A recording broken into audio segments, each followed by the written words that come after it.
कि हमारे आसपास के पदार्थ, हम लोग हमेशा अपने चारों ओर कुछ न कुछ किसी न किसी तरह का हम लोग वस्तु देखते हैं जिसका आकार आकृति बनावट सब अलग अलग होता है। कोई काला है, कोई मुलायम पदार्थ है, तो कोई ठोस है, कोई द्रव है, कोई गैस के रूप में है, तो कुछ मुलायम है। मतलब कि हर तरह का हम लोग वस्तु अपने आसपास चारों तरफ देखते हैं और उन्हीं वस्तु को हम लोग कहते हैं पदार्थ। जिसमें हम लोग सांस लेते हैं हवा में, जिससे हम लोग सांस ले रहे हैं ऑक्सीजन से, वो भी पदार्थ है। जो हम लोग खाते हैं वो भी पदार्थ है। पत्थर, बादल, तारे, पेड़ पौधा सब पदार्थ है। यहाँ तक कि और ध्यान देने वाली बात क्या है कि कोई भी वस्तु हो, पदार्थ, तो कुछ भी हो, उसमें कुछ न कुछ उसका द्रव्यमान अवश्य होता है। चाहे वो 0.5 ग्राम हो या 0.1 ग्राम हो, चाहे वो 10 केजी का हो, लेकिन उसमें कुछ न कुछ द्रव्यमान जरूर होता है और वे स्थान जरूर घेरती है। छोटा सा जगह ले या बड़ा जगह ले या जितना भी जगह ले, लेकिन वह स्थान जरूर घेरती है। वो पदार्थ की विशेषता है। प्राचीन काल से मनुष्य अपने आसपास बहुत सारे वस्तु को अपना देख रहे हैं, समझने का प्रयास कर रहे हैं। लेकिन जो प्राचीन दार्शनिक लोग थे वो पदार्थ को 5 मूल तत्वों में बांट दिए। उन लोगों को लगता था कि ये पंच तत्व है, वायु है, पृथ्वी है, अग्नि है, जल है और आकाश है, और उसके अनुसार इन्हीं पंच तत्वों से सभी वस्तुएं बनी हुई है, चाहे वो सजीव हो चाहे वो निर्जीव हो। उस समय के यूनानी दार्शनिक जो थे वो ऐसा ही उन्होंने उन लोग वर्गीकृत किया था।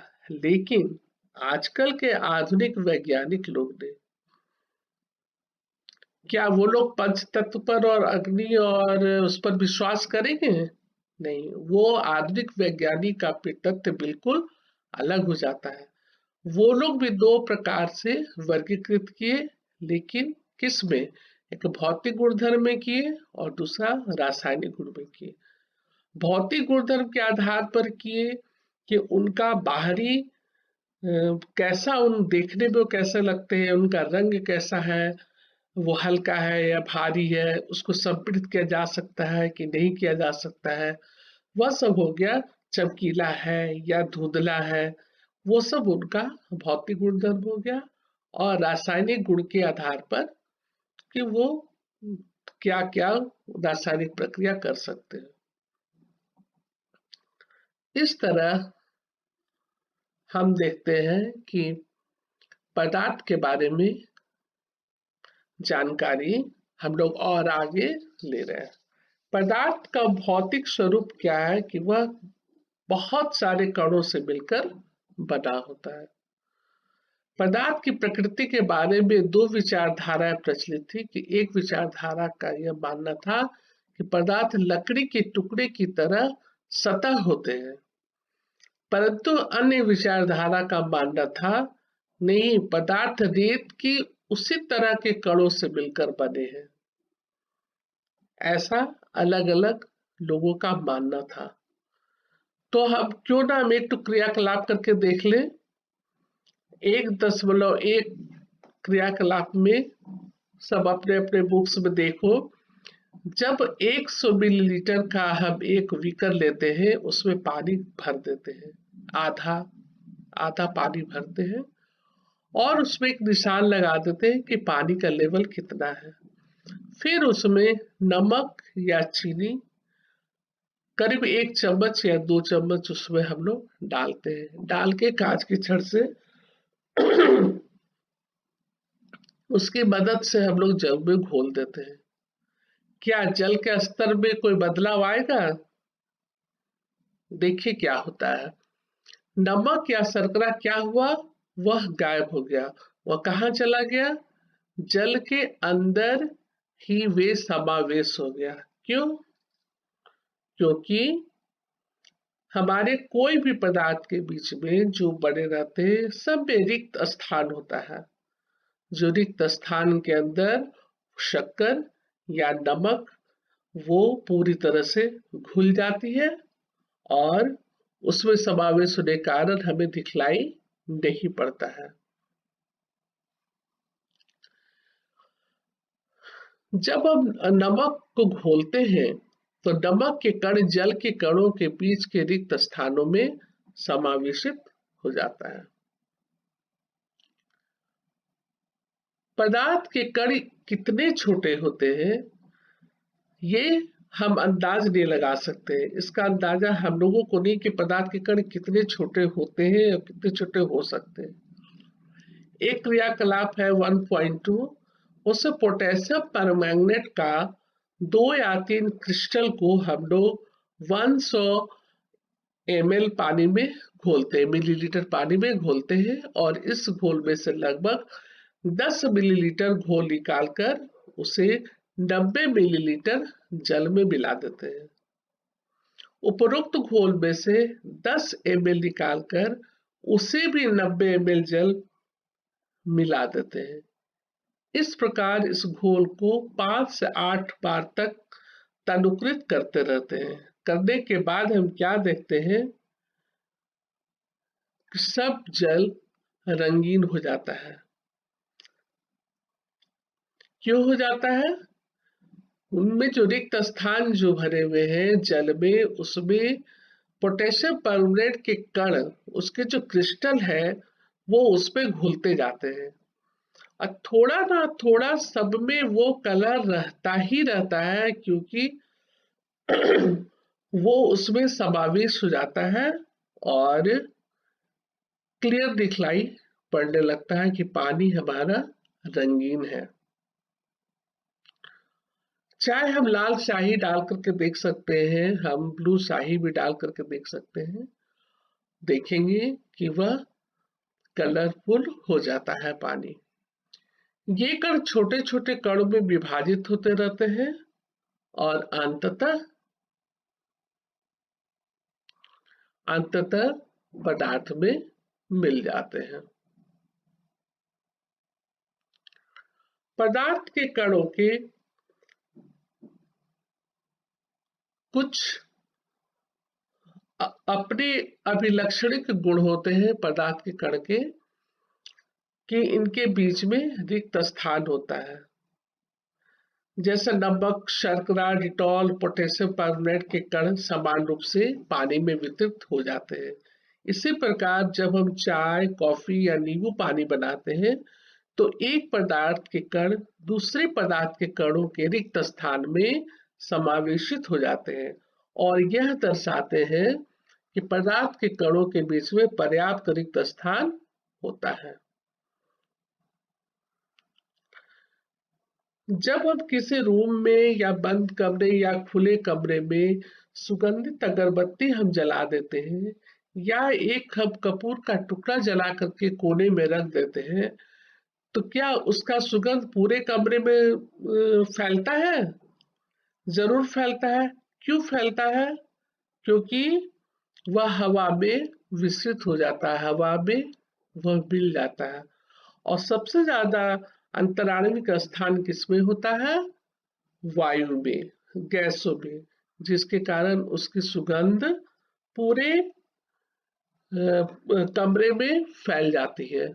उसके सुगंध के लिए हमें उसके पास जाने की जरूरत नहीं पड़ता है कि हम ठीक अगरबत्ती जहाँ जल रहा है उसी कोने में हम जाए, ऐसा कुछ नहीं होता है।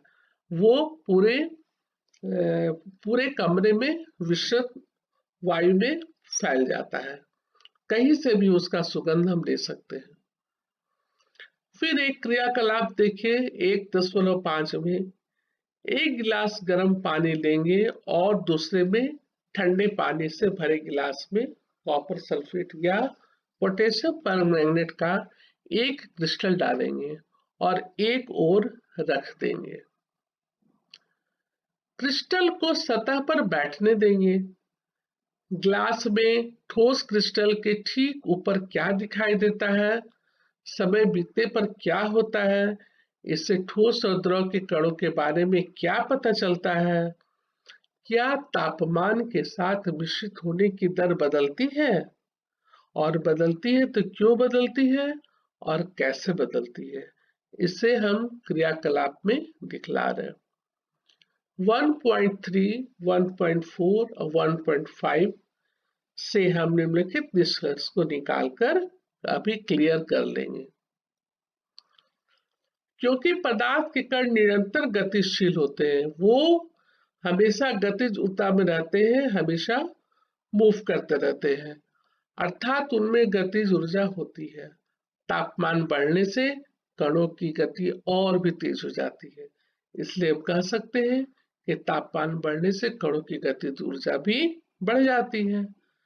उपरोक्त 3 क्रियाकलापों में हमने देखा कि पदार्थ के कण अपने आप ही एक दूसरे के साथ अंतः मिश्रित हो जाते हैं। ऐसा कणों के रिक्त स्थानों में समावेश के कारण होता है, क्योंकि वे रिक्त स्थानों में समावेश हो जाते हैं। दो विभिन्न पदार्थों के कणों का स्वतः मिलना ही विसरण कहलाता है। हमें यह भी पता चलता है कि गर्म करने पर विसरण तेज हो जाता है। ऐसा क्यों होता है?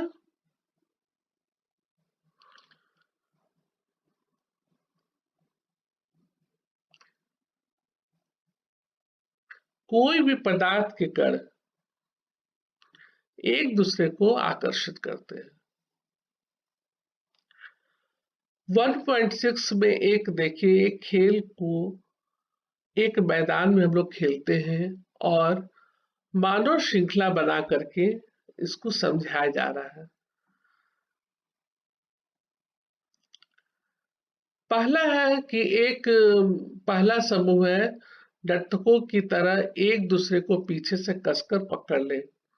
दूसरा समूह एक दूसरे का हाथ पकड़कर मानव श्रृंखला बना ले।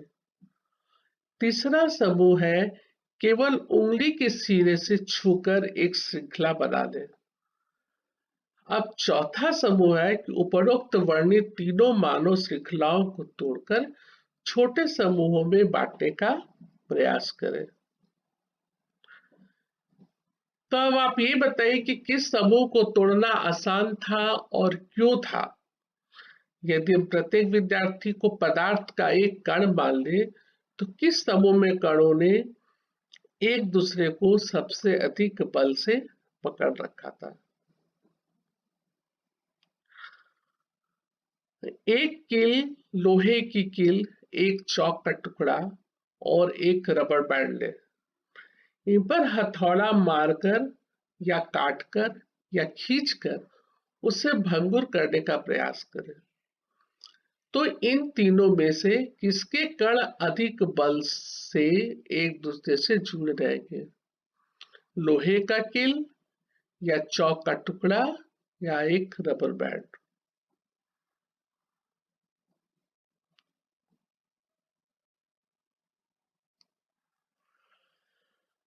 तो इस तरह हम देखते हैं कि कुछ क्रियाकलाप हमने देखा और जांचा, निष्कर्ष यही निकला कि हर पदार्थ के बीच में अंतराणविक स्थान होते हैं, जो कि अपने में वो कुछ पदार्थ को समावेश कर लेते हैं, मिला लेते हैं, ठोस भी, द्रव भी, गैस भी, लेकिन सबका आकर्षण बल किन्हीं का कम होता है और किन्हीं का ज्यादा होता है। जल का नल खोलकर जल की धार को अपनी उंगली से काटने का प्रयास करें। क्या जल की धार कटती है? जल की धार न कटने का क्या कारण हो सकता है? उपरोक्त 3 क्रियाकलाप देखते हैं। पदार्थ के कणों के बीच एक बल कार्य करता है। यह बल कणों को एक साथ रखता है। इसे ही हम आकर्षण बल का सामर्थ्य प्रत्येक पदार्थ में अलग अलग होता है। लोहे को इतना आसानी से न हम तोड़ सकते हैं न कर सकते हैं। सबसे ज्यादा आकर्षण बल लोहे में, ठोस में होता है। उससे थोड़ा सा कम द्रव पदार्थ में पाए जाते हैं और गैस में सबसे कम आकर्षण बल होता है। इसलिए कहीं भी हम कुछ सुगंधित चीज को हम जला करके छोड़ते हैं या गलत महक वाली चीज भी रहती तो सबसे पहले वायु में फैल जाती है विसरण के द्वारा और हमें तुरंत पता चल जाता है कि यहाँ किस तरह का महक आ रहा है। तो कुछ प्रश्न है, इसको हम लोग करते हैं। प्रश्न ये कि निम्नलिखित में से कौन से पदार्थ हैं कुर्सी, वायु, स्नेह, गंध, घृणा, बादाम, विचार, शीत, शीतल पेय, इत्र की सुगंध। दूसरा प्रश्न है कि निम्नलिखित प्रेक्षण के कारण बतलाएं कि गर्मा गर्म खाने की गंध कई मीटर दूर से ही आपके पास पहुंच जाती है, लेकिन ठंडे खाने की महक लेने के लिए आपको उसके पास जाना पड़ता है। इसका क्या कारण है? तीसरा, स्विमिंग पूल में गोताखोर पानी काट पाता है, इससे पदार्थ का कौन सा गुण प्रेक्षित होता है? चौथा प्रश्न, पदार्थ के कणों की क्या विशेषता होती है?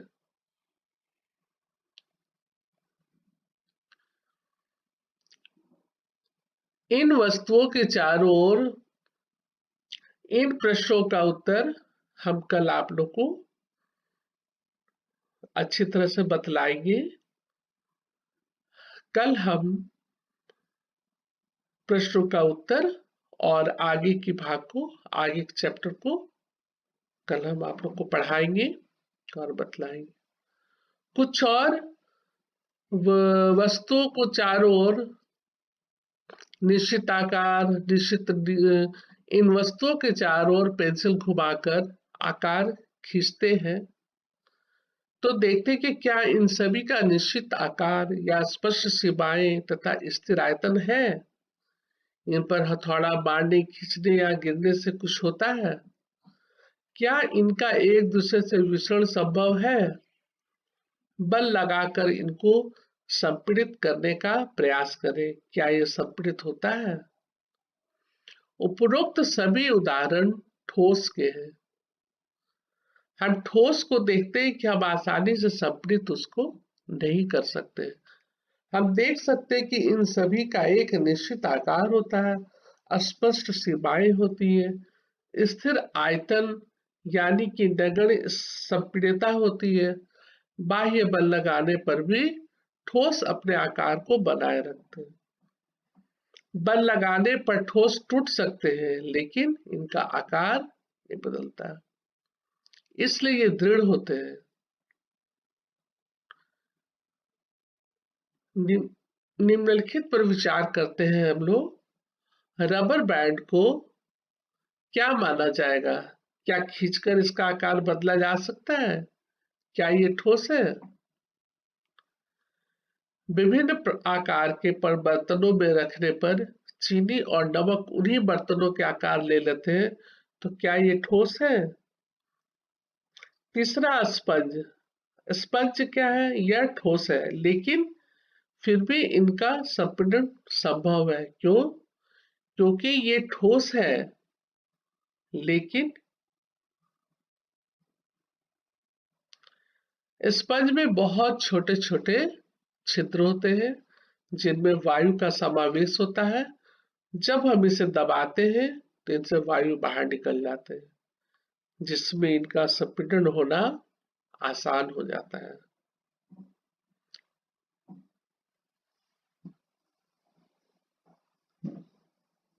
इसी तरह टाइम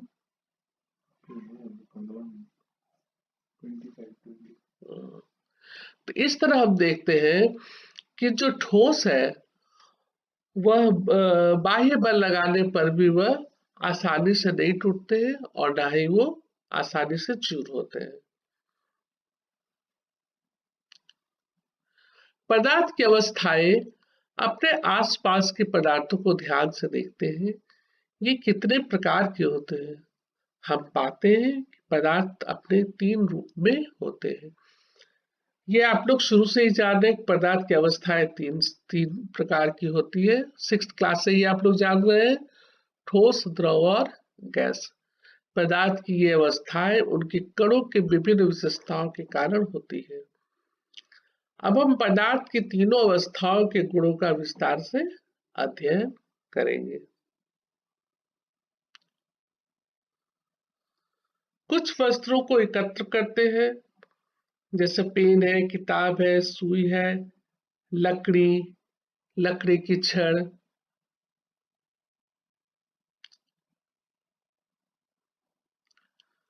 अब है द्रव अवस्था। द्रव अवस्था हो गई, निम्नलिखित वस्तुओं को एकत्रित करे, जल, खाना, पकाने का तेल, दूध, जूस और शीतल पेय। ये सब हमारा द्रव अवस्था हुआ। विभिन्न आकार के बर्तन, प्रयोगशाला में एक मापक सिलेंडर की सहायता से इन बर्तनों में 50 मिलीलीटर पर निशान लगा लें। इन द्रवों को फर्श पर डाल देने पर क्या होगा? किसी एक द्रव का 50 ml मापकर विभिन्न बर्तनों में क्रमशः एक एक करके डालें तो क्या प्रत्येक बार आयतन एक समान रहेगा? क्या द्रव का आकार एक समान रहता है? 5वां, द्रव को एक बर्तन से दूसरे बर्तन में उड़ेलने पर क्या यह आसानी से बहता है? तो इन प्रेक्षणों से हम यह पाते हैं कि द्रव का आकार नहीं, अपना इसका कोई निश्चित आकार नहीं होता है, लेकिन इसके आयतन निश्चित होती है।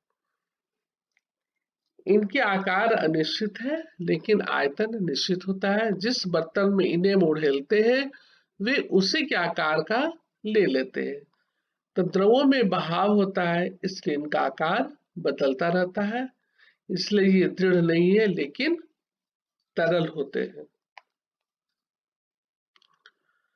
हम 1 लीटर दूध को हम 3 बर्तन में डाल देंगे, वो लोटा हो या ग्लास हो या बाल्टी, वो अलग अलग आकार का लेते जाएंगे, लेकिन आयतन उनका वही 1 लीटर का लीटर ही रह जाएगा। क्रियाकलाप 1.4, 1.5 के संदर्भ में हमने देखा कि ठोस और द्रव का मिश्रण द्रवों में संभव है। वातावरण की गैसें विकसित होकर जल में घुल जाती है। ये गैसें विशेषता ऑक्सीजन है, कार्बन डाइऑक्साइड है। जलीय जंतुओं तथा पौधों के लिए अनिवार्य होती है। सभी जीवधारी अपने जीवन निर्वाह के लिए श्वास लेते हैं। जलीय जंतु जल में घुली हुई ऑक्सीजन के कारण श्वास लेते हैं। हम लोग क्या श्वास लेते हैं? हम लोग ऑक्सीजन सांस लेते हैं।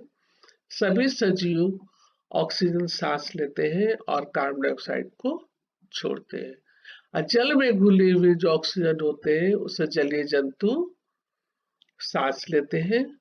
और इस प्रकार हम निष्कर्ष पर पहुंचते हैं कि द्रव में ठोस और द्रव और गैस तीनों का मिश्रण संभव है। ठोसों की अपेक्षा द्रवों में मिश्रण की दर थोड़ा अधिक होती है।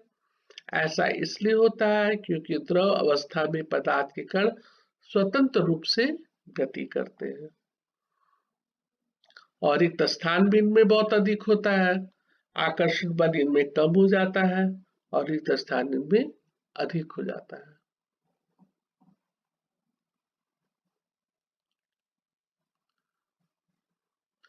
गैसीय अवस्था, कभी गुब्बारे वालों पर ध्यान दिया होगा कि जो गैस एक ही सिलेंडर से बहुत सारे गुब्बारे को भरता है, उससे पता लगाओ कि एक सिलेंडर से वह कितने गुब्बारे को भरता है। उनसे पूछो कि आखिर सिलेंडर में कौन सा गैस है। क्रियाकलाप 1.11 में हम देखेंगे कि 100 ml की 3 सीरीज लेंगे और उनके सिरे को रबर के कॉर्क से बंद कर देंगे, जैसा कि चित्र 1.4 में दिखाया गया है। सभी सिरिंजों के पिस्टन को हटा देंगे।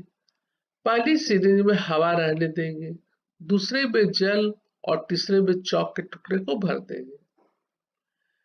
फिर पिस्टन को वापस सिरिंज में लगाएंगे।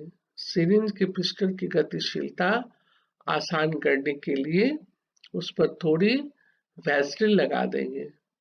अब पिस्टन को सिरिंज में डालकर संपीड़ित करने की कोशिश करेंगे।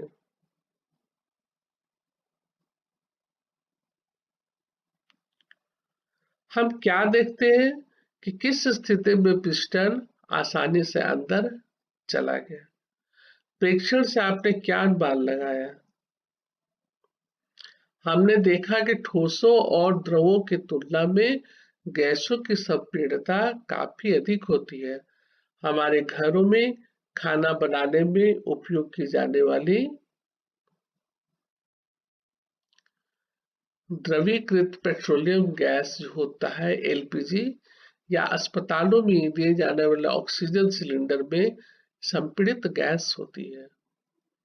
आजकल वाहनों में भी ईंधन के रूप में सीएनजी का उपयोग होता है। संपीड़ितता काफी अधिक होने के कारण गैस के अत्यधिक आयतन को एक कम आयतन वाले सिलेंडर में संपीड़ित किया जाता है और इसे आसानी से एक स्थान से दूसरे स्थान तक भेजा जा सकता है। कि निम्नलिखित में से कौन से पदार्थ है? पदार्थ तो आप लोगों को पता चल गया कि पदार्थ किसको कहते हैं। अब इसमें से सेलेक्ट करना है कि पदार्थ कौन कौन है। तो इसमें पदार्थ है कुर्सी, वायु, बादाम, शीतल पेय, बस। इत्र केवल होता तो इत्र होता, लेकिन यहाँ है इत्र की सुगंध, इसलिए ये पदार्थ में नहीं आएगा। ठीक है। दूसरा क्वेश्चन है कि निम्नलिखित प्रेक्षण के कारण बताएं कि गर्मा गर्म खाने की गंध कई मीटर दूर से ही आपके पास पहुंच जाती है, लेकिन ठंडे खाने की महक लेने के लिए आपको उसके पास जाना पड़ता है, क्यों? गर्मा गर्म की गंध इसलिए दूर तक जाती है क्योंकि पदार्थ में जो कण विद्यमान रहते हैं वे निरंतर गतिशील होते हैं, उनमें यानी कि उनमें गतिज ऊर्जा होती है। जैसे तापमान बढ़ता है तो तापमान बढ़ने से कणों की गतिज ऊर्जा भी बढ़ जाती है, और हमें पता है कि ऐसे में विसरण काफी तेजी से होने लगता है, और विसरण के कारण खाने की खुशबू जो है वह दूर दूर तक फैल जाती है, और ठंडा होने पर ऐसा कुछ नहीं हो पाता है। ठंडा होने पर उसके पास जब हम आएंगे, स्मेल करेंगे, तब हमें पता चलेगा। तो ये रहा हमारे दूसरे क्वेश्चन का आंसर। तीसरा क्वेश्चन है, स्विमिंग पूल में गोताखोर पानी काट पाता है तो इसमें पदार्थ का कौन सा गुण प्रेक्षित होता है? इसमें पदार्थ का कौन सा गुण प्रेक्षित होता है जो कि गोताखोर आराम से पानी को काटते हुए चला जाता है? इससे पदार्थ का गुण है आणविक बल कम हो जाता है तथा आकर्षण बल भी बहुत कम हो जाता है, क्योंकि ठोस की अपेक्षा द्रव में आकर्षण बल कम होता है, इसलिए वह आसानी से पानी को काटते चला जाता है। फोर्थ क्वेश्चन है, पदार्थ के कणों की क्या विशेषता होती है? पदार्थ के कणों की विशेषता ये होती है कि सबसे पहले तो पदार्थ के कण निरंतर गतिशील होते हैं, हमेशा वो मूव करते रहते हैं, घूमते रहते हैं। दूसरा है, पदार्थ के कणों के बीच रिक्त स्थान होता है जिसमें कि क्रिस्टल्स या छोटे छोटे जो कण होते हैं वो उसमें समा जाते हैं। और तीसरा है कि पदार्थ के कण एक दूसरे को आकर्षण बल के द्वारा खींचते रहते हैं, खींचना चाहते हैं, खींचते हैं।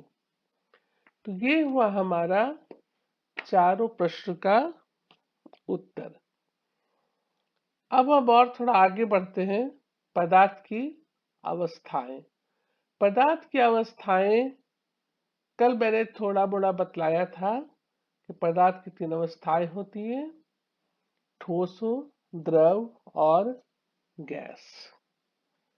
इनके बारे में कुछ कुछ कल हमने जानकारी दी थी। कुछ ऐसा है जैसे कि रबर और स्पंज।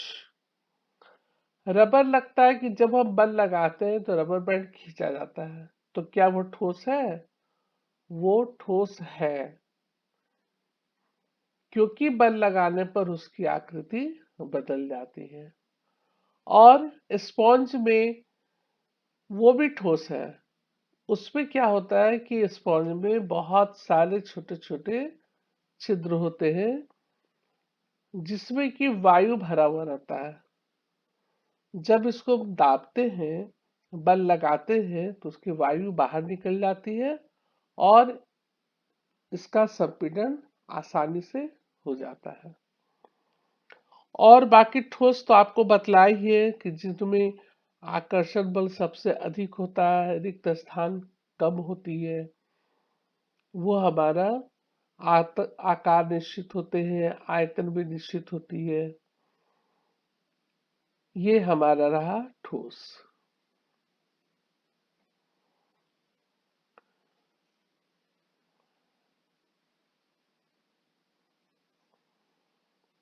कल मैंने बतलाया था एलपीजी और सीएनजी। एलपीजी और सीएनजी क्या हुआ? एलपीजी या अस्पतालों में दिए जाने वाले ऑक्सीजन सिलेंडर में संपीड़ित गैस होती है। आजकल वाहनों में ईंधन के रूप में भी संपीड़ित प्राकृतिक गैस सीएनजी का उपयोग होता है। इसको हम कहते हैं कॉम्प्रेस्ड नेचुरल गैस।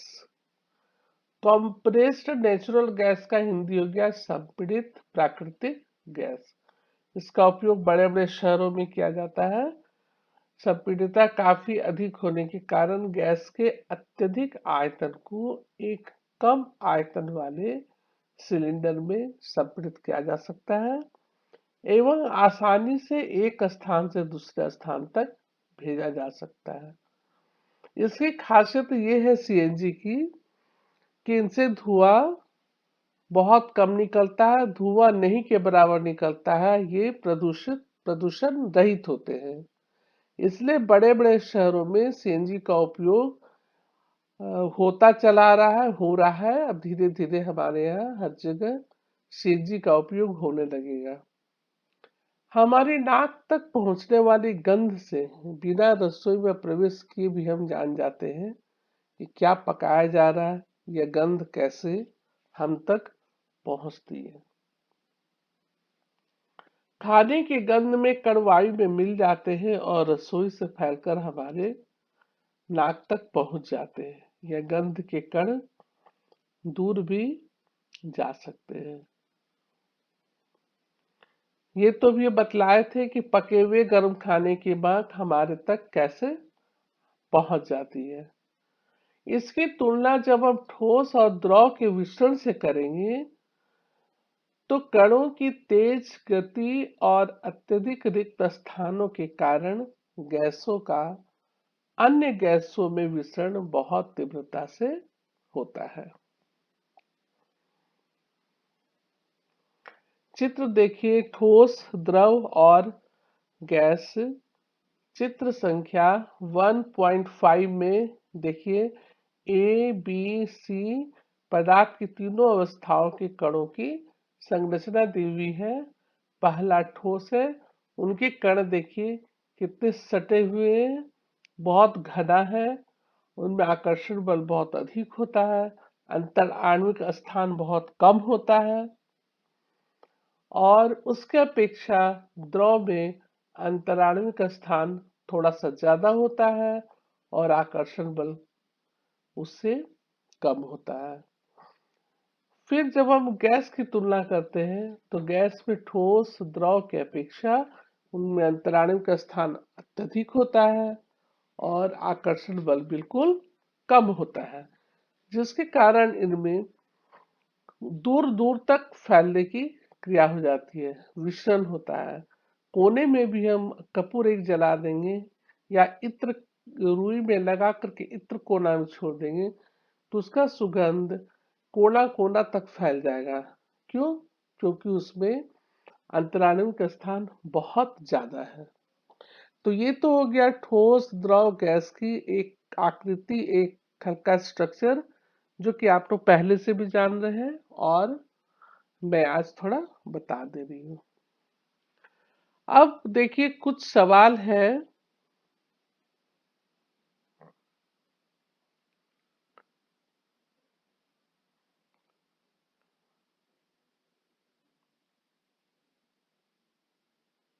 हाँ, कुछ सवाल है। प्रश्न, अम, किसी तत्व के द्रव्यमान प्रति इकाई आयतन को घनत्व कहते हैं। घनत्व बराबर द्रव्यमान बटा आयतन, किसी भी वस्तु का द्रव्यमान बटे आयतन।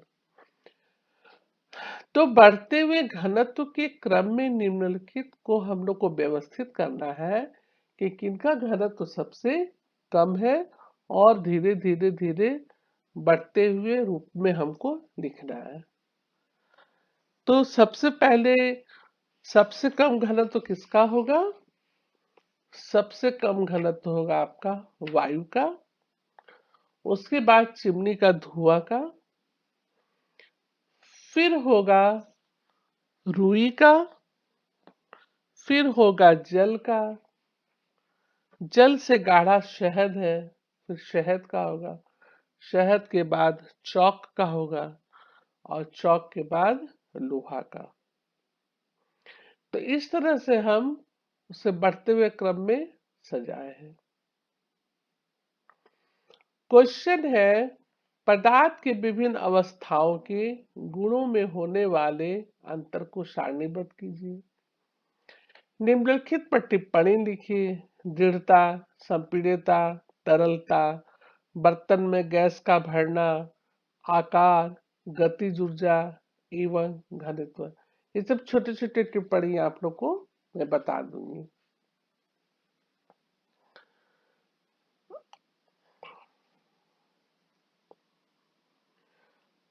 फिर है, गैस पूरी तरह उस बर्तन को भर देती है जिसमें हम रखते हैं। जब किसी भी बर्तन में हम गैस को रखते हैं तो वह उसी आकार का ले लेती है, क्योंकि उनमें स्थान अधिक होने के कारण और बल कम होने के कारण वे पूरे जगह में गैस को भर लेती है, अपने आप में भर लेती है। फिर है सेकंड क्वेश्चन की, गैस बर्तन की दीवारों पर दबाव डालती है। इसलिए दबाव डालती है दीवार पर क्योंकि वो हमेशा फैल करके फैलना चाहता है। गैस को स्थान अधिक होने के कारण उसको जगह चाहिए और गैसों में विसरण की तीव्रता बहुत अधिक होती है, इसलिए वे दीवारों पर दबाव डालती है। लकड़ी की मेज ठोस कहलाती है, क्यों? लकड़ी की मेज को हम आसानी से दाब नहीं सकते हैं, उसे मोड़ नहीं सकते हैं, उसे हम तोड़ नहीं सकते हैं। इनमें आकर्षण बल बहुत अधिक रहता है और आणविक स्थान बहुत कम होता है और आकर्षण बल बहुत अधिक होता है, जिनके कारण लकड़ी के मेज को हम न तोड़ सकते हैं न मोड़ सकते हैं। उसे बहुत प्रहार करने पर हम इसे काट सकते हैं या कर सकते हैं, लेकिन तुरंत उसको हम संपृक्त नहीं कर सकते हैं, मुलायम करके उसको दाब नहीं सकते हैं प्रहार करके। इस लकड़ी की मेज ठोस कहलाती है। हवा में हम आसानी से हवा में हम आसानी से अपना हाथ चला सकते हैं, लेकिन एक ठोस लकड़ी के टुकड़े में हाथ चलाने के लिए हमें कराटे में दक्ष लेना पड़ता है। क्योंकि हवा में आणविक स्थान बहुत ज्यादा है और उसमें आसानी से अपना हाथ आगे पीछे कर सकते हैं, चला सकते हैं। लेकिन ठोस के अपेक्षा लेकिन एक ठोस लकड़ी में हम नहीं चला सकते हैं, क्योंकि वह ठोस है और उस पर आकर्षण बहुत अधिक है, आणविक स्थान बहुत कम है। वह ठोस को आसानी से हाथ रख करके न चला सकते न तुरंत उसे तोड़ सकते हैं।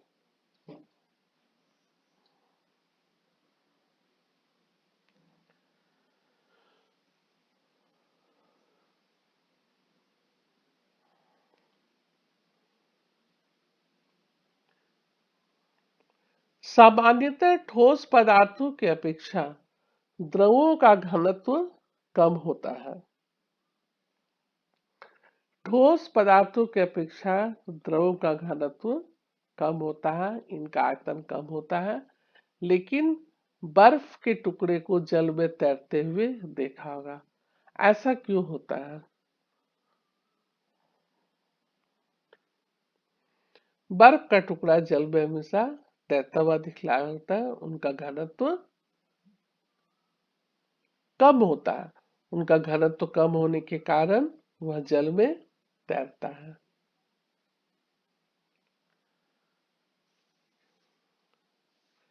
क्या पदार्थ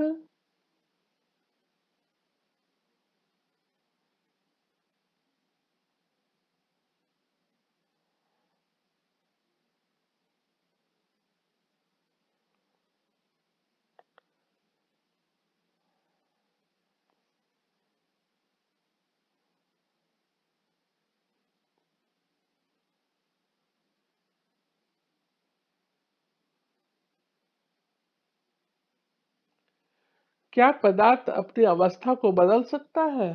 अपना प्रेक्षण से हम जानते हैं कि जल पदार्थ की तीनों अवस्थाओं में रहता है। जल की तीनों अवस्था में रहता है, ठोस है, द्रव है और गैस है। ठोस हो गया जैसे बर्फ, द्रव जैसे जल एवं गैस जैसे जलवाष्प। अवस्था बदलने के दौरान पदार्थ के अंदर क्या होता है? अवस्था के परिवर्तन से पदार्थ के कणों पर क्या प्रभाव पड़ता है? क्या हमें इन प्रश्नों का उत्तर खोजना चाहिए? नहीं खोजना चाहिए? ना चाहिए। तापमान परिवर्तन का प्रभाव। एक बीकर लेंगे, उस पर 150 ग्राम बर्फ का टुकड़ा लेंगे एवं चित्र 1.6 के अनुसार उस प्रयोगशाला में प्रयुक्त थर्मामीटर को इस प्रकार लटका देंगे कि थर्मामीटर का बल्ब बर्फ को छू रहा है। धीमी आंच पर बीकर को गर्म करना शुरू करेंगे। हम क्या देखेंगे कि जैसे ही तापमान बढ़ता है, बर्फ पिघलने लगता है। जब बर्फ पिघलता है तो हम तापमान को नोट कर लेंगे। फिर धीरे धीरे जब संपूर्ण बर्फ जल में परिवर्तित हो जाएगा, पिघल जाएगा, तो हम पुनः तापमान को नोट कर लेंगे। ठोस से द्रव अवस्था में, ठोस से द्रव की अवस्था में जो परिवर्तन होता है, उस होने वाले परिवर्तन में प्रेक्षण को हम नोट करेंगे। अब बीकर में एक कांच की छड़ डालें और हिलाते हुए गर्म करेंगे। जब तक जल उबलने न लगे तब तक उसको हम कांच की छड़ को हिलाते रहेंगे। थर्मामीटर की माप पर बराबर नजर रखे रहेंगे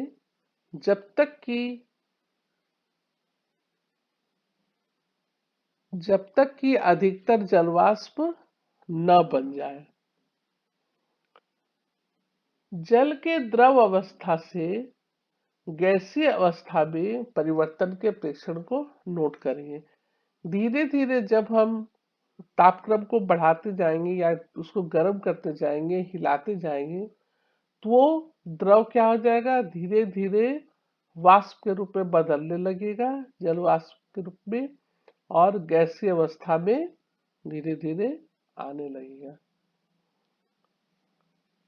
तो बर्फ का जल 1.6 में हम क्या देख रहे हैं कि बर्फ का जल बदलने की प्रक्रिया, और बी में जल से जलवाष्प में बदलने की प्रक्रिया, कैसे वह ठोस से द्रव में बदला और फिर द्रव से गैस में जलवाष्प के रूप में बदलने की प्रक्रिया को हम देख रहे हैं चित्र 1.6 में।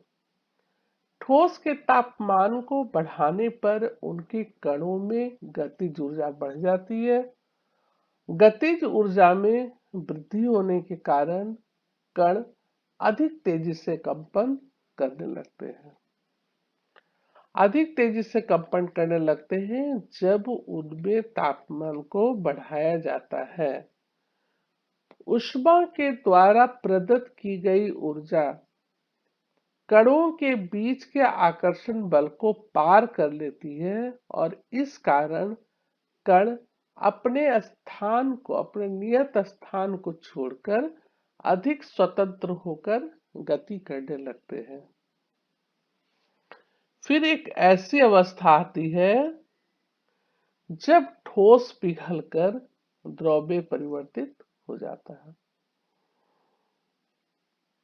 जब कंपन करने लगता है, जब ऊर्जा में वृद्धि होने लगती है, तापमान बढ़ने लगता है, तब वह क्या करता है, उनके कणों के बीच का आकर्षण बल टूट जाता है, कम हो जाता है, उसको पार कर लेती है और वह अपने स्थान को छोड़ करके अधिक स्वतंत्र होकर गति करने लगता है। गति करने लगते हैं और एक अवस्था ऐसी आती है जबकि ठोस पिघलकर द्रव में परिवर्तित हो जाता है। तो जिस तापमान पर, जिस टेम्परेचर पर ठोस पिघल करके द्रव बन जाता है वह इसका गलनांक कहलाता है। जिस तापमान पर ठोस पिघलकर द्रव बन जाता है वह इसका गलनांक कहलाता है। तो किसी ठोस का गलनांक उसके कणों के बीच के आकर्षण बल के सामर्थ्य को दर्शाता है। इससे हम लोग को क्या पता चलता है कि किसी भी ठोस का गलना, बर्फ का पिघलना या और कोई ठोस का गलना उसके कणों के बीच के आकर्षण बल के सामर्थ्य को बताता है कि आकर्षण बल उसका कितना कम हुआ। बर्फ का गलनांक 273.16 केल्विन है। गलने की प्रक्रिया यानी ठोस से द्रव अवस्था में परिवर्तन को संगलन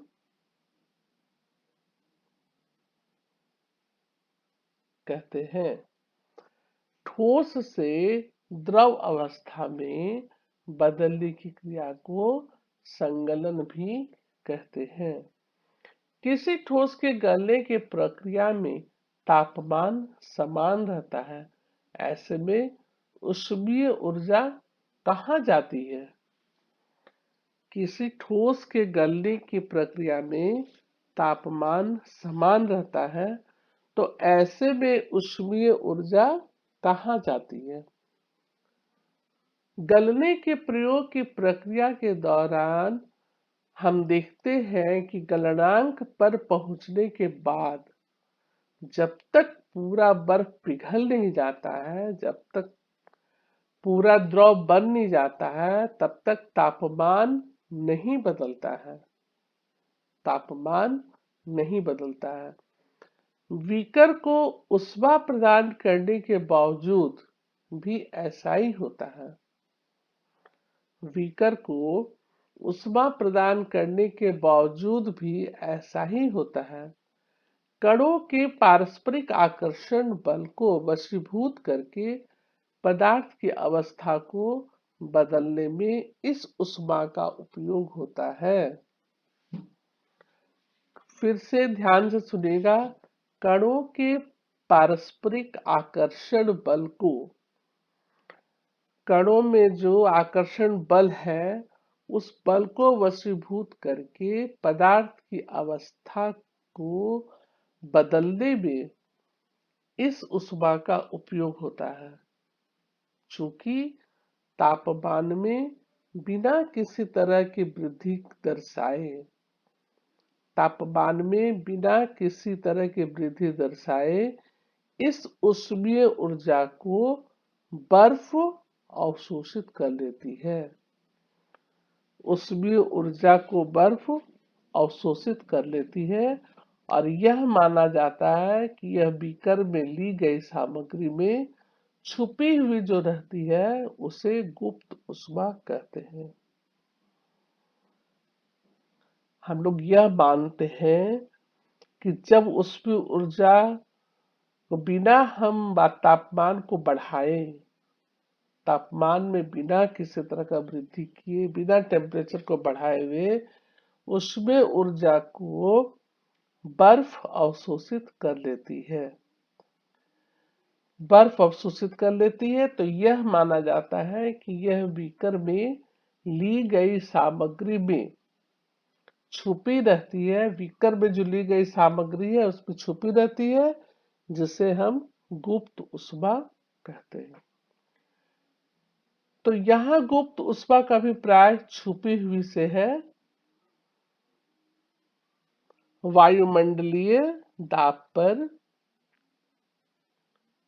इसे हम ऐसे कह सकते हैं कि वायुमंडलीय दाब पर 1 केजी ठोस को उनके गलनांक पर द्रव में बदलने के लिए जितनी ऊष्मीय ऊर्जा की आवश्यकता होती है उसे संगलन की प्रसुप्त ऊष्मा कहते हैं। फिर एक बार ध्यान से समझ लीजिए, वायुमंडलीय दाब पर 1 केजी ठोस को उसके गलनांक यानी कि उसके पिघलने पर, उसके द्रव में बदलने पर, ठीक है, 1 केजी ठोस को उसके गलनांक पर द्रव में बदलने के लिए जितनी ऊष्मीय ऊर्जा की आवश्यकता होती है उसे संगलन की प्रसुप्त ऊष्मा कहते हैं। संगलन की प्रसुप्त ऊष्मा कहते हैं, अर्थात 0 डिग्री सेंटीग्रेड या 273 केल्विन पर जल के कणों की ऊर्जा उसी तापमान पर बर्फ के कणों की ऊर्जा से अधिक होती है। जल के कणों की ऊर्जा, जल के कणों की ऊर्जा उसी तापमान पर बर्फ के कणों की ऊर्जा से अधिक होती है। जब हम जल में ऊष्मीय ऊर्जा देते हैं, जब हम जल में ऊष्मीय ऊर्जा देते हैं तो कण तेजी से गति करने लगती है और एक निश्चित तापमान पर पहुंचकर कणों में इतनी ऊर्जा आ जाती है कि वे परस्पर आकर्षण बल को तोड़कर स्वतंत्र हो जाते हैं और इस तापमान पर द्रव गैस में बदलना शुरू हो जाता है। जैसे ठोस से पिघल करके द्रव बदलने की क्रिया होती है, उसी तरह यदि द्रव में हम जल में उसमें ऊर्जा देते हैं तो कण अधिक तेजी से गति करने लगता है और एक निश्चित तापमान पर पहुंचकर कणों में इतनी ऊर्जा आ जाती है कि वे परस्पर आकर्षण बल को तोड़ करके स्वतंत्र हो जाते हैं और इस तापमान पर द्रव गैस में बदलना शुरू हो जाता है। तो वायुमंडलीय दाब पर वह तापमान जिस पर द्रव उबलने लगता है, वायुमंडलीय दाब पर वह तापमान जिस पर द्रव उबलने लगता है उसे उसका क्वथनांक या बॉइलिंग पॉइंट कहते हैं। क्वथनांक या बॉइलिंग पॉइंट कहते हैं जिस तापमान पर वह द्रव उबलने लगा। क्वथनांक समष्टि गुण है द्रव के सभी कणों को इतनी ऊर्जा मिल जाती है कि वे कण वाष्प में बदल जाते हैं। कणों को इतनी ऊर्जा मिल जाती है कि वे कण जो है वह वाष्प में बदल जाते हैं। तो जल के लिए यह तापमान क्या हो गया? जल के लिए 373 kelvin on the bracket, in the bracket 100 degree Celsius is equal to 273 plus 100 is equal to 373 kelvin. तो जल के लिए हम तापमान हम लोग कितना याद रखेंगे? 373 केल्विन, 373 केल्विन। क्या आप वाष्पीकरण की गुप्त ऊष्मा को परिभाषित कर सकते हैं? वाष्पीकरण की गुप्त ऊष्मा को परिभाषित कर सकते हैं? इसे उसी तरह परिभाषित कीजिए जैसे हमने संगलन की प्रसुप्त ऊष्मा को परिभाषित किया है।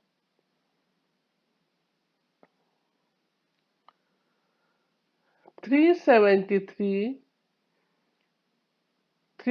थ्री केल्विन 100 डिग्री सेल्सियस तापमान पर भाप अर्थात वाष्प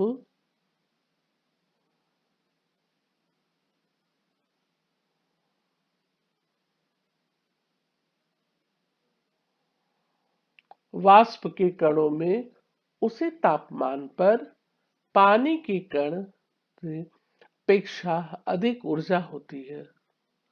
ऐसा इसलिए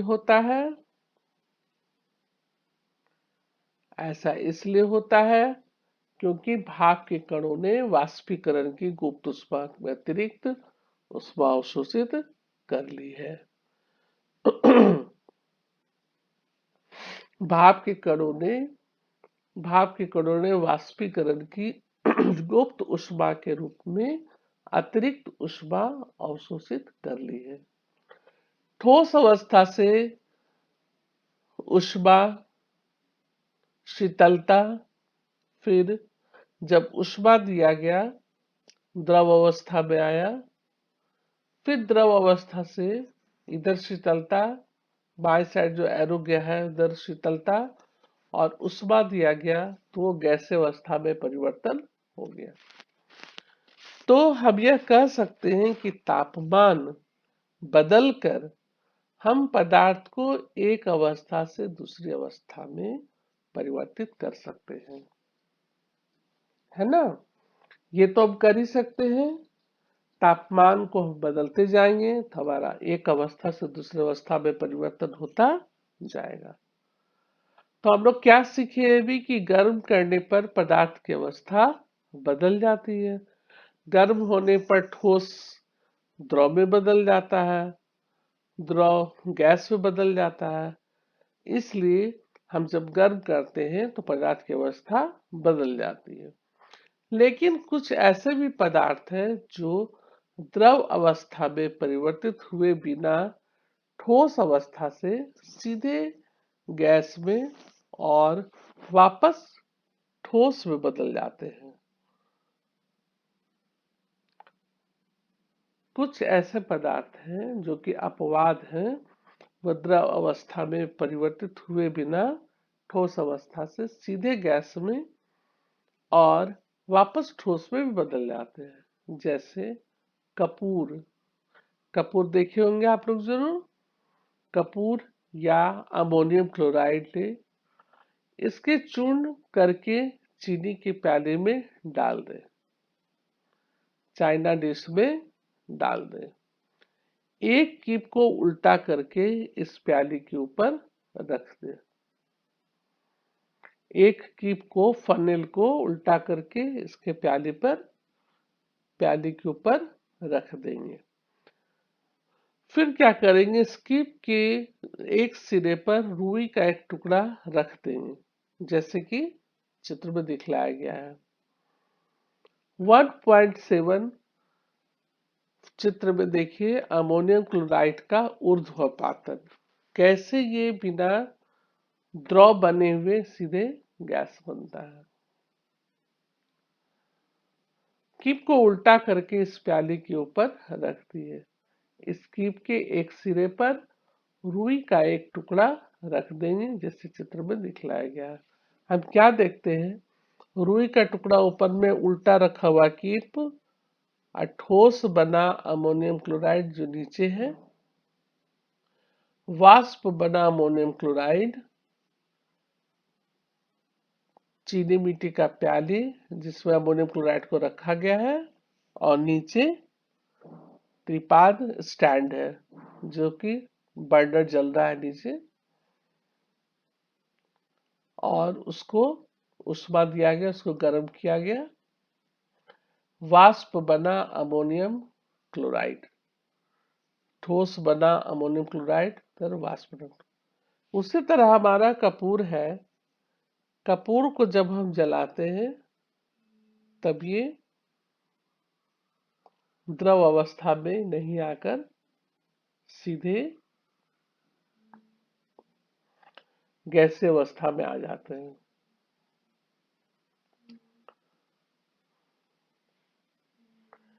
तो बिना द्रव अवस्था में परिवर्तन हुए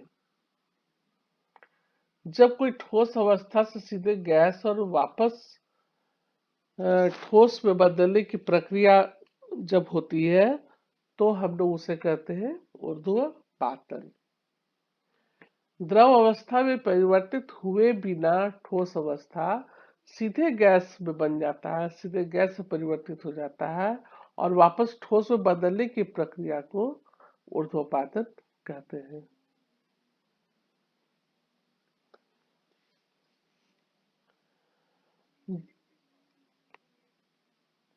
दाब परिवर्तन का प्रभाव, कुछ हम लोग देख रहे हैं भी दाब परिवर्तन का क्या प्रभाव पड़ता है। ऊर्ध्वपातन समझ गए।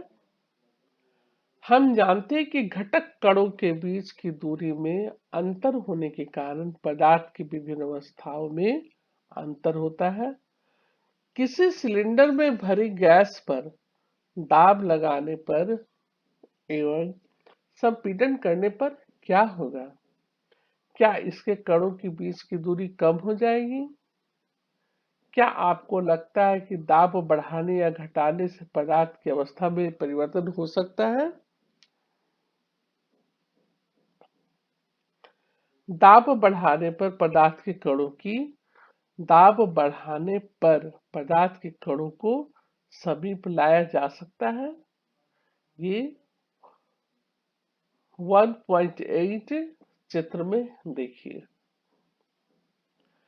दाब बढ़ाने पर पदार्थ के कणों को समीप लाया जा सकता है। दाब बढ़ाने पर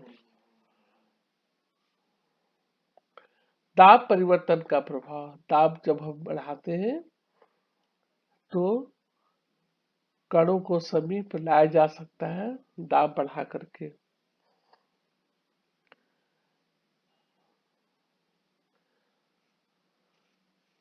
वन 1.8 चित्र में देखिए, तीनों अवस्थाओं में पदार्थ का अंतरण रूपांतरण है।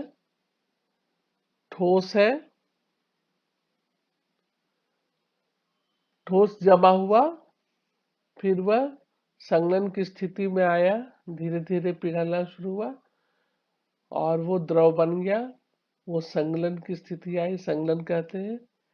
फिर द्रव संघनन था, संघनन के बाद जब ताप दिया गया, ताप बढ़ाया गया, परिवर्तन हुआ उसमें और गैस के रूप में परिवर्तन हुआ, तो उसे हम वाष्पीकरण कहें, गैस बना। फिर ऊर्ध्वपातन प्रक्रिया जो ठोस से सीधे गैस में बन जाती है, वह हो गई ऊर्ध्वपातन। तो इस तरह से हम देख रहे हैं कि तीनों अवस्थाओं में पदार्थ का अंतरा रूपांतरण हो रहा है, ठोस से द्रव, द्रव से गैस, और इधर ठोस से डायरेक्ट गैस। ठीक है। दाब परिवर्तन का प्रभाव। तो हम जानते हैं कि घटक कणों के बीच की दूरी में अंतर होने के कारण पदार्थों की विभिन्न अवस्थाओं में अंतर होता है। किसी सिलेंडर में भरी गैस पर दाब लगाने एवं संपीड़न करने पर क्या होगा? क्या इसके कणों के बीच की दूरी कम हो जाएगी? क्या आपको लगता है कि दाब बढ़ाने या घटाने से पदार्थ की अवस्था में परिवर्तन हो सकता है? देखिए, अब एक क्रियाकलाप देखते हैं। 1.8 में देखिए, दाब बढ़ाने पर पदार्थ के कणों को समीप लाया जा सकता है। पिस्टन और सिलेंडर वाला उदाहरण में देखिए, दाब के बढ़ने और तापमान घटने से गैस द्रव में बदल सकती है। या तो आप प्रेशर को बढ़ाइए या तो टेम्परेचर को घटाइए, गैस द्रव में बदल सकती है। क्या आपने ठोस कार्बन डाइऑक्साइड के बारे में सुना है? इसे उच्च दाब पर संग्रहित किया जाता है।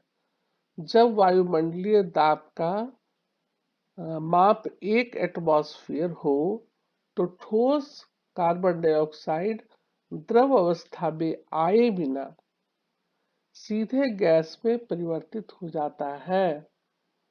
ठोस कार्बन डाइऑक्साइड वायुमंडलीय दाब का माप 1 एटमॉस्फेयर हो तो ठोस कार्बन डाइऑक्साइड द्रव अवस्था में आए बिना सीधे गैस में परिवर्तन हो जाता है।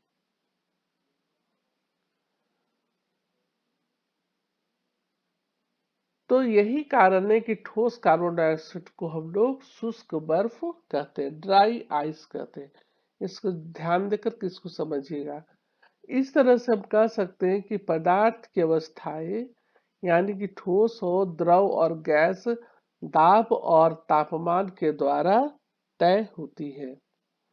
टेम्परेचर बढ़ाया जाता है या प्रेशर बढ़ाया जाता है या टेम्परेचर घटाया जाता है तो पदार्थ की अवस्था में चेंजेज आ जाती है।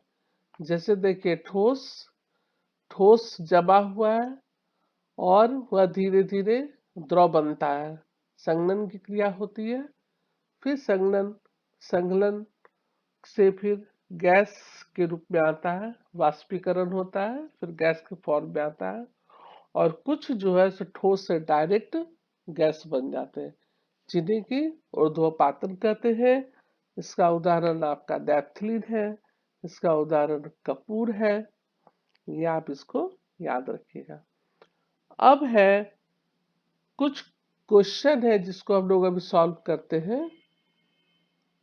प्रश्न 1 में है, निम्नलिखित तापमान को सेल्सियस में बदले। हमको क्या करना है कि 300 केल्विन को सेल्सियस में बदल देना है। तो हम क्या करेंगे, 300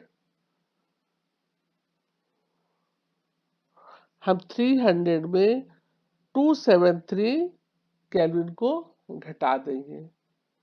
यहाँ पर हमारा आएगा 27 डिग्री सेंटीग्रेड, जो कि हमारा रूम टेम्परेचर होता है। फिर उसी तरह बी में 573 केल्विन में से माइनस करेंगे 273 केल्विन, माइनस करेंगे तो यहाँ पर आएगा 300 डिग्री सेल्सियस। तो तापमान को सेल्सियस बदलेंगे, पहला का होगा 27 डिग्री सेल्सियस और बी में होगा 300 डिग्री सेल्सियस। ठीक है।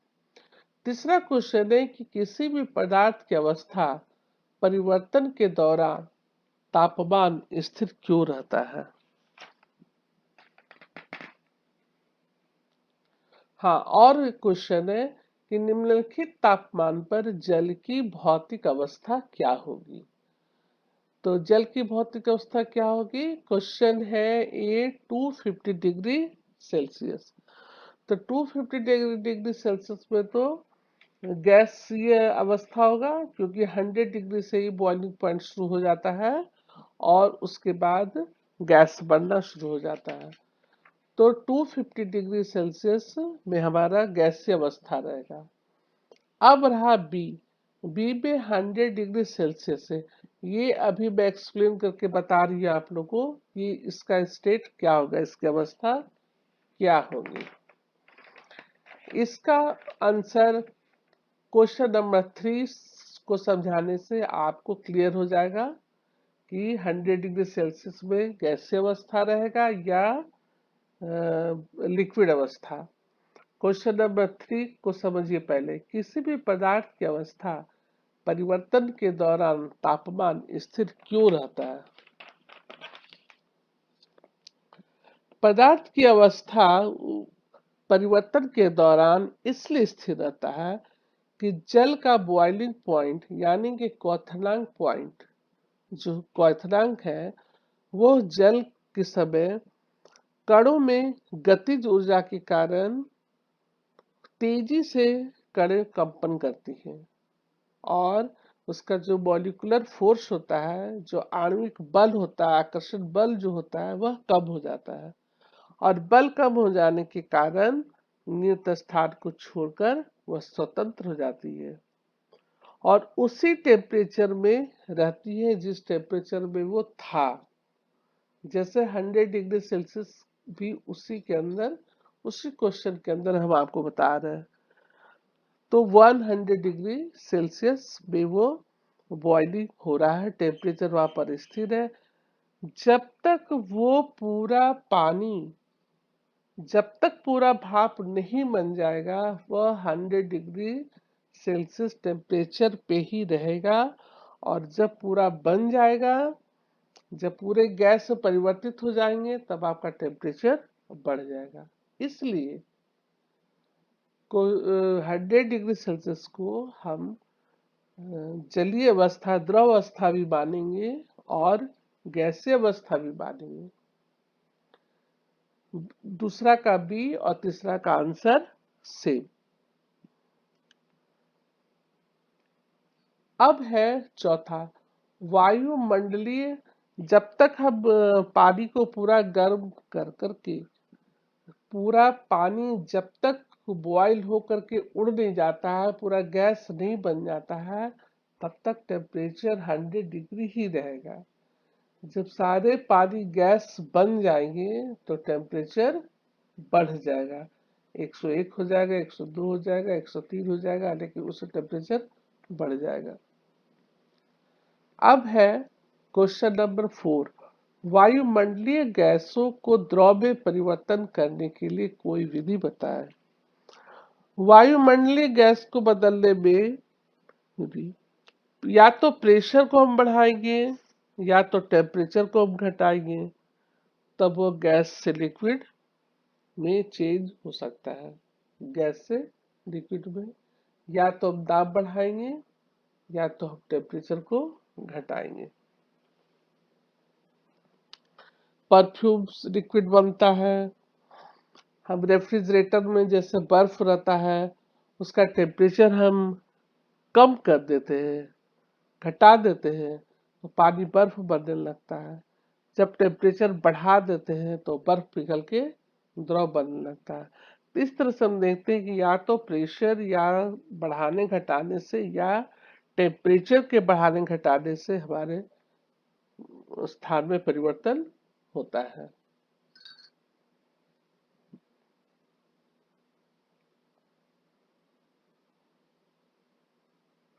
ये बहुत महत्वपूर्ण है इसको जानना कि उस टेम्परेचर पर जब बॉइल होता है या जब गलनांक होता है तो टेम्परेचर कितना रहता है, ये बहुत इंपॉर्टेंट जानना। अब है वाष्पीकरण। पदार्थ की अवस्था बदलने के लिए क्या सदैव ऊष्मा देना या दाब बदलना आवश्यक है? नहीं। क्या दैनिक जीवन से कोई ऐसा उदाहरण दे सकते हैं जिसमें कि बिना क्वथनांक पर पहुंचे हुए क्या कोई द्रव वाष्पावस्था में बदल जाता है या जल को खुला छोड़ देने पर यह धीरे धीरे वाष्प में परिवर्तित हो जाता है?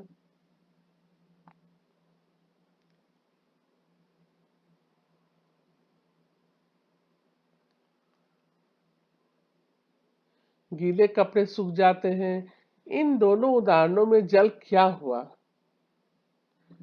हम जानते हैं कि पदार्थ के कण हमेशा गतिशील होते हैं और कभी वे रुकते नहीं है। एक निश्चित तापमान पर गैस, द्रव या ठोस के कणों में विभिन्न मात्रा में गतिज ऊर्जा होती है। द्रव में सतह पर स्थित कणों में कुछ अंशों में इतनी गतिज ऊर्जा होती है कि वे एक दूसरे कणों के आकर्षण बल से मुक्त हो जाते हैं और क्वथनांक से कम तापमान पर द्रव के वाष्प में परिवर्तन होने लगते हैं। उनको क्वथनांक तक का टेम्परेचर का जरूरत नहीं पड़ता है, उससे कम में ही तापमान पर द्रव के वाष्प में परिवर्तन होने लगते हैं और यही द्रव के वाष्प में परिवर्तन होने की प्रक्रिया को हम कहेंगे वाष्पीकरण। वाष्पीकरण के दौरान कम हुई ऊर्जा को पुनः प्राप्त करने के लिए आसपास से ऊर्जा अवशोषित कर लेते हैं। तो वाष्पीकरण क्या हुआ कि क्वथनांक से कम तापमान पर द्रव के वाष्प में परिवर्तन होने की प्रक्रिया को वाष्पीकरण कहते हैं। वाष्पीकरण को प्रभावित करने वाले कई कारक हैं। क्रियाकलाप 1.14 में देखें कि हम एक परख नली में 5 मिलीलीटर जल लेंगे और उसको खिड़की के पास रखेंगे या पंखा के नीचे रखेंगे। फिर एक बर्तन में 5 मिलीलीटर जल लेंगे, उसको खिड़की के पास रखेंगे या पानी के पास पंखे के पास रखेंगे। फिर खुली चीनी मिट्टी की प्याली में 5 मिलीलीटर जल लेंगे, उसको रूम में रखेंगे, अलमारी के अंदर बंद रखेंगे, कमरे का टेम्परेचर देखेंगे कितना टेम्परेचर है। इन सभी परिस्थितियों में वाष्पीकरण में लगे समय या दिन को भी नोट करें। बारिश के दिन में भी देखें क्या ये क्रियाकलापों में कोई अंतर होता है या नहीं। वाष्पीकरण के निम्नलिखित तथ्यों के बारे में हम क्या अनुमान लगा सकते हैं कि तापमान का प्रभाव, सतह का क्षेत्र और वायु की चाल सब पर वाष्पीकरण निर्भर करता है। वाष्पीकरण की दर निम्नलिखित के साथ बढ़ती है। खुला सतह में खुली रखी हुई चीनी मिट्टी की प्याली 5 ml जल रखकर जो खुला चीनी मिट्टी प्याले में वो जल्दी उसका जल्दी वाष्पीकरण होगा, वाष्पीकृत होगा, और जो परख नली में है उसमें देर से होगा, उससे बाद में होगा। तो हम देखते हैं कि वाष्पीकरण की दर निम्नलिखित के साथ बढ़ती है, जैसे कि सतह क्षेत्र बढ़ने पर सरफेस एरिया जब ज्यादा बड़ा होता है, फैलाव अधिक होता है, तो हम देखते हैं कि वहां पर वाष्पीकरण एक सतही प्रक्रिया है। सतही क्षेत्र बढ़ने पर वाष्पीकरण की दर भी बढ़ जाती है। जैसे हम कपड़ा सुखाने के लिए हम उन्हें फैला देते हैं, जैसे हम अपना फर्श कभी धोते हैं, पानी वो एरिया बड़ा रहने से, सरफेस बड़ा रहने से वह जल्दी सूखता है।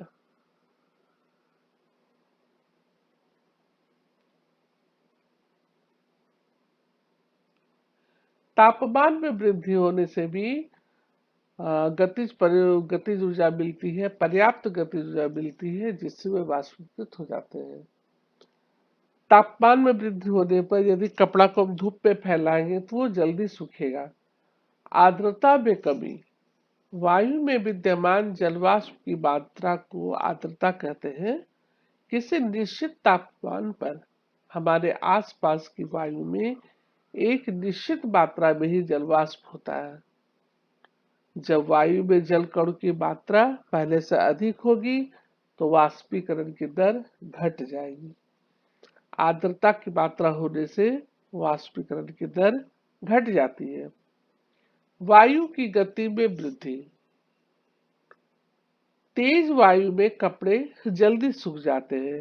तेज वायु में हमारे फर्श जल्दी सूख जाते हैं। जब आप घर घर का उदाहरण देखिए, जब हम घर में पोछा लगाते हैं या घर को धोते हैं तो हम लोग फैन चला देते हैं। पंखा चलाने से वायु के साथ जलवाष्प के कण उड़ जाते हैं और वहां पर वाष्पीकृत जल्दी हो जाता है।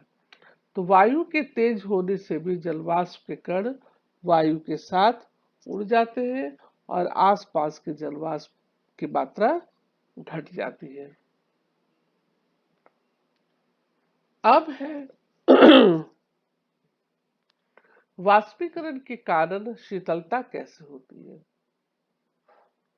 वाष्पीकरण के कारण शीतलता कैसे होती है इसको हम लोग जानेंगे। खुले हुए बर्तन में रखे द्रव में निरंतर वाष्पीकरण होता रहता है। वाष्पीकरण के दौरान कम हुई ऊर्जा को पुनः प्राप्त करने के लिए द्रव के कण अपने आसपास से ऊर्जा अवशोषित कर लेते हैं। इस तरह आसपास से ऊर्जा के अवशोषित होने के कारण शीतलता हो जाती है। जैसे कि हम एसीटोन नेल रिमूवर जब हम अपने लगाते हैं, अपने हाथ पर रखते हैं, तो सबसे पहले में हाथ का हथेली में ठंड महसूस होता है। क्यों ठंड महसूस होता है? उसके कण हमारी हथेली या उसके आसपास से ऊर्जा प्राप्त कर लेते हैं और वे ऊर्जा प्राप्त करके वाष्पीकृत हो जाते हैं। उस वाष्पीकृत होने के कारण हमारी हथेली पर शीतलता महसूस होती है। तेज धूप वाले गर्म दिन के बाद लोग अपनी छत या खुले स्थान पर जल छिड़कते हैं। क्यों? क्योंकि जल के वाष्पीकरण की गुप्त ऊष्मा गर्म सतह को शीतल बना देती है। क्या वाष्पीकरण के कारण शीतल होने का और भी उदाहरण दे सकते हैं? गर्मियों में हमें सूती कपड़े क्यों पहनना चाहिए? क्यों पहनना चाहिए गर्मियों में सूती कपड़ा? क्योंकि यह पसीना को बहुत आसानी से एब्जॉर्ब कर लेता है।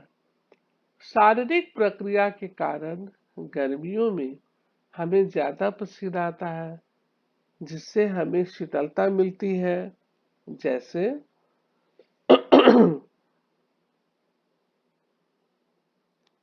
जैसा कि जैसा कि हम जानते हैं कि वाष्पीकरण के दौरान द्रव की सतह की कण हमारे शरीर या आसपास से ऊर्जा प्राप्त करके वाष्प में बदल जाते हैं। वाष्पीकरण की प्रसुप्त ऊष्मा के बराबर ऊष्मीय ऊर्जा हमारे शरीर से अवशोषित हो जाती है। हमारे शरीर से अवशोषित हो जाती है, जिससे कि शरीर शीतल हो जाता है। चूंकि सूती कपड़ों में जल का अवशोषण अधिक होता है, इसलिए हमारा पसीना इसमें अवशोषित होकर वायुमंडल में आसानी से वाष्पीकृत हो जाता है। और इसी तरह उदाहरण है कि बर्फीले जल से भरे गिलास की बाहरी सतह पर जल की बूंदें क्यों नजर आती है?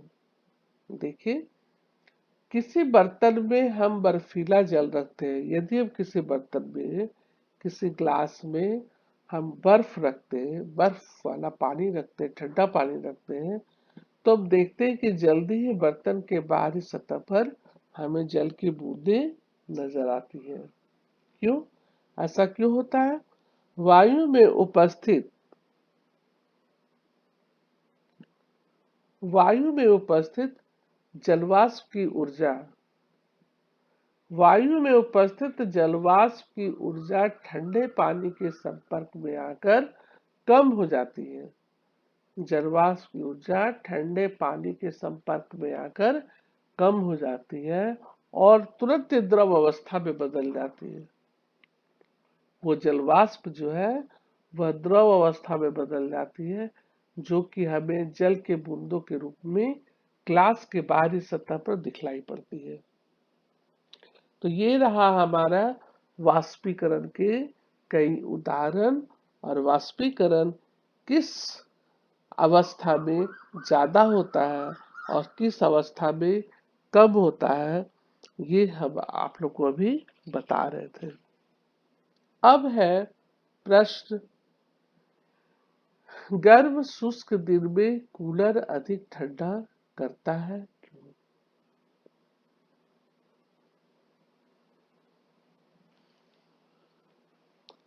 कूलर ठंडा हम लोग को कैसे करता है? कूलर में हवा को गीली सतहों के माध्यम से बाहर निकाला जाता है।